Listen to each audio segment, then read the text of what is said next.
আসসালামু আলাইকুম। পুরান ঢাকায় নৃশংস হত্যাকাণ্ডে নারায়ণগঞ্জ থেকে আরও একজন গ্রেপ্তার। এই হত্যাকাণ্ডে প্রায় ২০-২২ জন তরুণ বা যুবক অংশ নেয়। তাদের প্রত্যেককে ধরা হবে এবং এইটা নিয়ে সামাজিক প্রতিক্রিয়া হয়েছে, মানবিক প্রতিক্রিয়া হয়েছে, সবচেয়ে দুঃখজনক প্রতিক্রিয়া হয়েছে রাজনৈতিক অঙ্গনে। এটাকে কেন্দ্র করে রাজনৈতিক অঙ্গনের চরমভাবে বিভক্তি, কাদা ছোড়াছুড়ি, পাল্টাপাল্টি দেখছি। এখন বিষয়টা হলো যে আইনশৃঙ্খলা রক্ষাকারী বাহিনী তো কাজ করবে, কিন্তু বারবার আমি যেটা জোর দেই যে এই ঘটনার পর আর কোথাও ঘটবে না, এইরকম সম্মিলিত আওয়াজটা আমি কিন্তু রাজনৈতিক অঙ্গনে দেখছি না। এনসিপি বলেন, ইসলামী আন্দোলন বলেন, জামাতে ইসলাম বলেন, তারা যেমন বিএনপিকে লক্ষ্য করে বক্তব্য দিচ্ছে, বিএনপিও কিন্তু কালকে বিশাল শোডাউন করে তারাও জবাব দিচ্ছে। তো এই যে পাল্টাপাল্টি জবাবের মধ্য দিয়ে কি হচ্ছে? রাজনৈতিক বিভক্তি বাড়ছে। সুবিধা হচ্ছে কার? সুবিধা হচ্ছে এই অপরাধীদের, দুষ্কৃতিকারীদের, যারা এই ধরনের ঘটনা ঘটাচ্ছে। কারণ যে তাদের বিরুদ্ধে তো কেউ ঐক্যবদ্ধ হচ্ছে না, ঐক্যবদ্ধ হচ্ছে এক পক্ষ আর এক পক্ষের বিরুদ্ধে। সামনে নির্বাচন, ক্ষমতা, ওটাই মূল লক্ষ্য।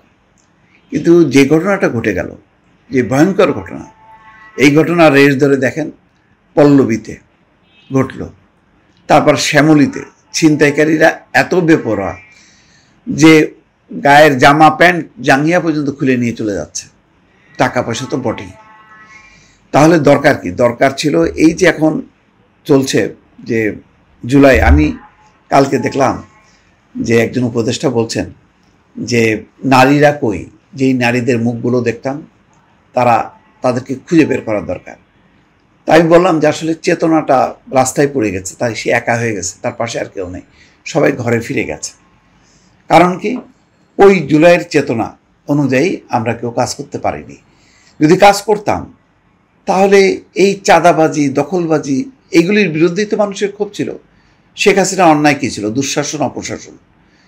তা আবারও যদি নতুন করে নতুন কায়দায় যদি দুঃশাসন, অপশাসন চেপে বসে, তাহলে মানুষের এত রক্ত, ২,০০০-এর উপরে শহীদ, ২০-২৫ হাজার মানুষ আহত হলো, পঙ্গু হলো, তাদের কি হবে? একবার চিন্তা করেন। এরা তো কোনো দল করে না যে ২,০০০ মানুষ প্রাণ দিল, এত মানুষ আহত হলো। কয়জন আছে কেন রাজনৈতিক কর্মী? সাধারণ মানুষ। তাহলে সাধারণ মানুষের প্রতি শ্রদ্ধা সম্মান দেখাচ্ছে কোথায় রাজনৈতিক দলগুলো? এই ঘটনার প্রেক্ষিতে আপনি খেয়াল করেন যে আজকে শেখ হাসিনা নেই। আগে মনে করা হয়তো যে বোধহয় একমাত্র শেখ হাসিনাই সবচেয়ে বড় সমস্যা দেশে। তাহলে সেই সমস্যাটা তো দূর হলো। এরকম একটা গুরুত্বপূর্ণ ইস্যুতে করণীয় কি? এই যে সোহাগ হত্যার একটা তো হলো অপরাধীদেরকে গ্রেপ্তার করা। তো এটা কি শুধু ওই লালবাগ এলাকা, মিটফোর্ড এলাকায়, বাংলাদেশে আর কোথাও ঘটছে না? তাহলে সমস্ত জায়গায় ঘটছে। এই ঘটার মধ্যে কোনো কোনো ঘটনাটা আমরা ভাইরাল দেখতেছি, কিন্তু ওই একই দিন শুক্রবারের ঘটনা যদি বলেন, তাহলে খুলনার ঘটনার কথা কি বলবেন? মিটফোর্ডের ওই ঘটনা তো বুধবারের, ভিডিওটা পাওয়া গেল শুক্রবারের, কিন্তু ওই শুক্রবারেই আপনার খুলনায় কি ঘটলো? চাঁদপুরের মসজিদের ইমামের উপর হামলার ঘটনা, সেটা কি হলো? এরা কারা ঘটাচ্ছে? দুর্বৃত্তরা, দুষ্কৃতিকারীরা। এরা কি কোনো রাজনৈতিক দলের শুভাকাঙ্ক্ষী? এনসিপির, জামাতের, বিএনপির? কেউ বলবে যে হ্যাঁ এরা ভালো কাজ করছে? না। তাহলে এই দুষ্কৃতিকারীদের বিরুদ্ধে একটা গণপ্রতিরোধের আওয়াজ রাজনৈতিক দলগুলো গোল টেবিল করে হোক, যৌথ বিবৃতির মাধ্যমে সামনে আসলো না কেন? জাতিকে ঐক্যবদ্ধ করার চেষ্টা যদি করা হতো, তাহলে মানুষ তো নীরবে থাকতো না। যেখানে দেখতো অনিয়ম, যেখানে দেখতো যে মানুষ বিপদে আছে, ঝাঁপায় পড়তো। আজকে দেখেন এই যে সোহাগ, নির্মমভাবে শত শত মানুষের সামনে খুন হলো, কেউ 999-এ কলও দিল না, পুলিশও আসলো না, পাশে নাকি আনসার ক্যাম্প, তারাও ছুটে আসলো না। কেন? এই কারণে যে ওই জুলাইয়ের চেতনা, আমরা চেতনার দিবস পালন করতেছি, কিন্তু এইরকম সময়ই হত্যাকাণ্ডের শিকার হলো, নির্মম হত্যাকাণ্ডের শিকার হলো সোহাগ, রংপুরে ওই যে মোল্লা হাবিব, আর চাঁদপুরে সেই ইমাম। আমরা কোনোটাই প্রতিরোধ করতে পারলাম না। তো সেই চেতনাটা যদি না থাকে, তাহলে এই বিচ্ছিন্নভাবে সরকারিভাবে জুলাইয়ের চেতনা উদযাপন করে টেলিভিশনগুলোতে এই এপিসোড করে লাভটা কি? লাভ তো হচ্ছে না।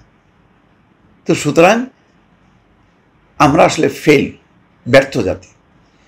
হাসিনার বিদায়ের পরেও রাজনৈতিক দলগুলো ঐক্যবদ্ধভাবে একটা আওয়াজ তুলতে পারলো না। এর চেয়ে দুর্ভাগ্য আর কিছু নেই। সরকারও আমি দেখলাম যে নিষ্ক্রিয় হয়ে বসে আছে। ভাই একটা ডাক দে, এত বড় একটা ঘটনা, এত বড় নৃশংস, সব রাজনৈতিক দলগুলোকে তো ডক্টর মোহাম্মদ ইউনূস ডাকতে পারতেন, ডেকে বলতে পারতেন এটার বিরুদ্ধে আপনারা সম্মিলিতভাবে পদক্ষেপ নেন, বিচ্ছিন্নভাবে একজন আরেকজনের বিপক্ষে রাস্তায় নেমে লাভ নেই। এই ছড়াছড়ি বন্ধ করে ঐক্যের ডাক দেবে, তেমন নেতা কি নন ডক্টর মোহাম্মদ ইউনূস? প্রশ্নটা রেখে চলে গেলাম। ভালো থাকবেন। আল্লাহ হাফিজ।